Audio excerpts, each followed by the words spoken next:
और दूसरा ये यहां जरूर बताना चाहूंगा कि इतने बड़े मुल्क का वजीर आजम होना, लेकिन उसके बाद भी उन्होंने जाके बारिश देखकर सुरक्षाकर्मी तुरंत ही पीएम के पास छाता लेकर पहुंचे, लेकिन उन्होंने सुरक्षाकर्मियों से कहा कि वे खुद ही छाता पकड़ेंगे। इस दौरान उन्होंने अपने साथ मौजूद किसानों को भी छाते के नीचे बुला लिया। मैं समझता हूं कि he will be considered a legendary prime minister in India, or not only in India. The books will be written on him from his humble background. Modi साहब ने यकीनन इंडिया के अंदर और मुल्क के बाहर भी जो एक इमेज जो उनका है, जो बनाया है, उसमें का भी जिक्र है। भारतीय वजीर आजम नरेंद्र मोदी ने भी एक मर्तबा बताया कि वो तोशा खाने के तोहफे नीलाम करके इनसे लड़कियों के स्कूल बनवा देते हैं। नरेंद्र मोदी का भारत है, लेकिन उससे ज्यादा कहीं जो जिक्र है वो एक नेशनलिज्म, एक स्ट्रेंथ, एक सिक्योरिटी लीडर का इमेज है। इकॉनमी को उन्होंने जो इस वक्त 7.8% पे जा रही है, ग्लोबल साउथ की लीडरशिप है, क्वाड्स में उनका होना, वहाँ एक उनका एक जो एलाई है इंडिया, उसमें एक स्ट्रॉन्ग लीडर आ गया है। अल्टीमेटली जब आप कौमों को लेकर आगे जाते हैं, जब आप नेशनलिज्म को देते हैं, जब उनको आप बताते हैं कि we have a future, sky is the limit. नमस्ते दोस्तों, जय हिंद। हिंदुस्तान स्पेशल में आपका स्वागत है। दोस्तों, प्राइम मिनिस्टर नरेंद्र मोदी ने रविवार को किसानों को बड़ी सौगात दी। उन्होंने भारतीय कृषि अनुसंधान संस्थान में फसलों की 109 उच्च उपज देने वाली जलवायु अनुकूल और जैव सशक्त किस्में जारी की। इस दौरान एक ऐसा अनोखा पल भी आया जिसने प्राइम मिनिस्टर मोदी के साधारण व्यक्तित्व से साक्षात करवाया। प्राइम मिनिस्टर मोदी जब किसानों से बातचीत कर रहे थे तो बारिश शुरू हो गई। इसके बावजूद प्राइम मिनिस्टर मोदी वहीं खड़े रहकर किसानों से बातचीत करते रहे।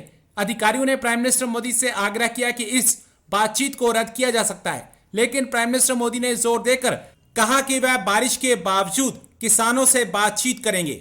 यही नहीं, बारिश को देख सुरक्षा कर्मी तुरंत ही प्राइम मिनिस्टर मोदी के पास छाता लेकर पहुंचे, लेकिन प्राइम मिनिस्टर मोदी ने सुरक्षा कर्मियों से कहा कि वह खुद ही छाता पकड़ेंगे। इस दौरान उन्होंने अपने साथ मौजूद किसानों को भी छाते के नीचे बुला लिया। चलिए दोस्तों, आज की वीडियो की तरफ चलते। Thank you so much.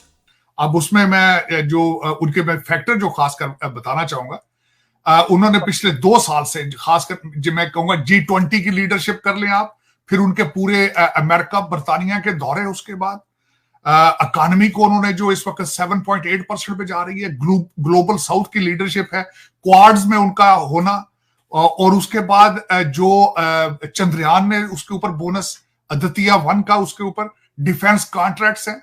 और दूसरा ये यहां जरूर बताना चाहूंगा कि इतने बड़े मुल्क का वजीर आजम होना, लेकिन उसके बाद भी उन्होंने जाके स्टेटों में ऑन ग्राउंड, मैं समझता हूं कि he will be considered a legendary prime minister in India, or not only in India. The books will be written on him from his humble background, the way he has taken a country to the super power level. मैं यहां mention करना चाहूंगा, जयशंकर साहब ने, जब हमारे Tony बिल्किन साहब मौजूद थे इकट्ठी प्रेस कॉन्फ्रेंस में, उनका एक लफ्ज है मुझे हमेशा याद रहता है। वो कहते हैं कि America is not the only super power right now.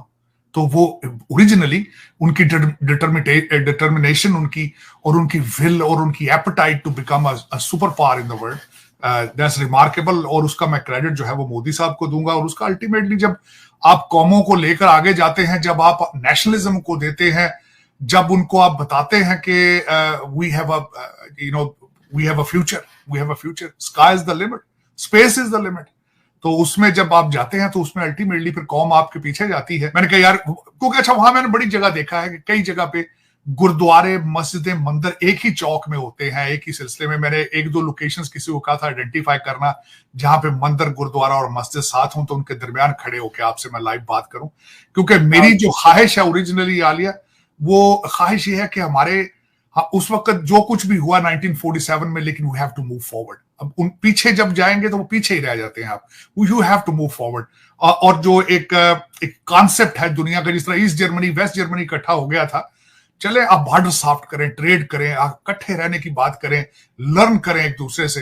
अब जो चीजें हैं, नफरतों से अब आगे निकलना चाहिए। 76 साल हमने उसको ट्राई कर लिया है। लेकिन this is a time we have to move forward with think. जब टाइड ऊपर जाती है तो किश्तियां, सारी किश्तियां ऊपर जाती हैं, किश्तियां को नीचे नहीं रह जाए। भारत एक ताकत जब बनेगा तो मुसलमान भी उसकी ताकत बनेंगे। मेरे ख्याल में सेकंड बिगेस्ट माइनॉरिटी है वहां पे वो। तो ये कह देना कि नहीं वो उसका हिस्सा नहीं है, ये ज्यादती होगी। बल्कि मेरे ख्याल में वहां सिख भी हैं, वहां क्रिश्चियन भी हैं।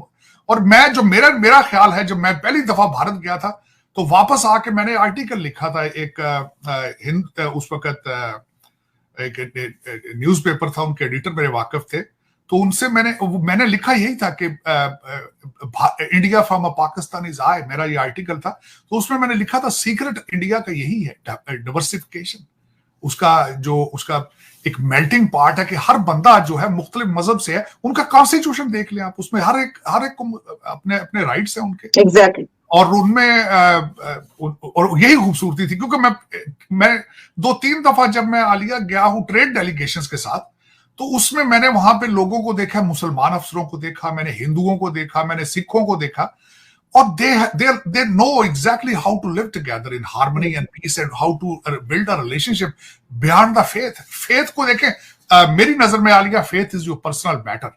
आप कोई उसको भगवान कह ले, कोई उसको वाहे गुरु कह ले, कोई उसको अल्लाह कह ले, कोई उसको गॉड कह ले, लेकिन एक ही चीज का नाम है, वो आपका पर्सनल मैटर है। You are not suppose to interfere into it.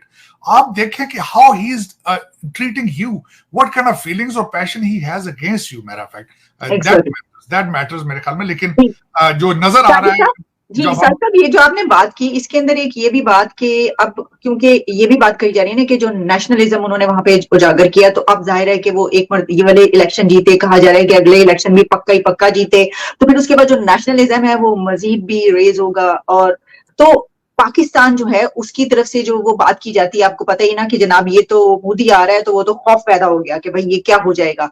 तो वो वहां पे क्या होगा, क्या वो खौफ बढ़ गया है, बढ़ जाएगा, या क्या आप समझते हैं कि कोई वो जंग कर देंगे? नहीं, ऐसी बात नहीं है। देखें उसमें आलिया, मैं एक चीज ये खास कर मैं उस पिछले पॉइंट से थोड़ा सा ये बताना चाहूंगा। दुनिया में इस वक्त तरक्की करने के लिए स्ट्रॉन्ग लीडर की जरूरत है और उसको लेजिस्लेशन में 2/3 मेजॉरिटी की जरूरत है, अदरवाइज आप तरक्की नहीं कर सकते। मैं इस वक्त जिस कंट्री में बैठा हूं, यहां पे 235 साल की जमहूरियत की हिस्ट्री मौजूद है, लेकिन डेडलॉक है लेजिस्लेशन में। लीडर सिर्फ अपनी पार्टी की सपोर्ट में लेजिस्लेशन नहीं कर रहे, कौम का नुकसान हो रहा है। तो ये बिल्कुल एक मैं समझता हूं it's a strong mandate the Modi ji has it, and that is the only way to move forward. अब कई लोग इसको कह देते हैं दिस इज अथॉरिटेरियनिज्म, और कई लोग कहेंगे इसको one party rule, but that works, it is working. I am telling you it's working. जहां पे कोलिजन गवर्नमेंट्स होती हैं वहां कौमें तरक्कियां नहीं करती। ये एक तो मैं उस पर ये ऐड करना चाहता था। दूसरा उसमें ये मैं बताना चाहूंगा कि आपने पूछा पाकिस्तान के हवाले से। पाकिस्तान के हवाले से मैं यह मेंशन करना चाहूंगा, मोदी साहब भी वैसे एक लीडर थे जिन्होंने नवाज शरीफ के दौर में उनके घर गए थे।